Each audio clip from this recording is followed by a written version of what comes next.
Yo les gens et bienvenue sur la chaîne Les Tutos de Vel. Aujourd'hui on se retrouve pour un nouveau tutoriel, comment cuisiner du riz vinaigré.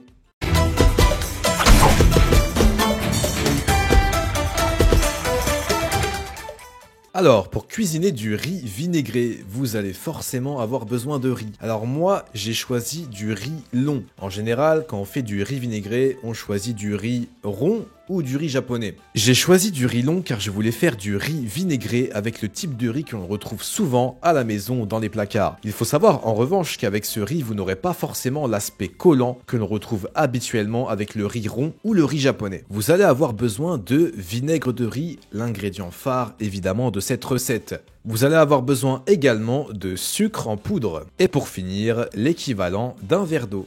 Alors la première étape, ça va être la cuisson du riz. J'ai déjà réalisé un tutoriel que vous retrouverez en haut à droite de la vidéo ou dans la description. Ou alors vous avez juste à suivre les instructions inscrites sur la boîte de votre riz. Vous allez maintenant déposer votre riz dans un récipient, bien le mélanger et ajouter un peu d'eau. Ensuite vous allez mélanger et vous allez recouvrir le tout avec un petit couvercle pour laisser au repos pendant 10 minutes. Prenez une casserole et versez environ 8 centilitres de vinaigre de riz. Cela équivaut à 100-150 g de riz environ. Vous allez donc doser votre vinaigre de riz en fonction du stock de riz que vous cuisinez. Vous allez ensuite verser 2 cuillères à soupe de sucre dans la casserole.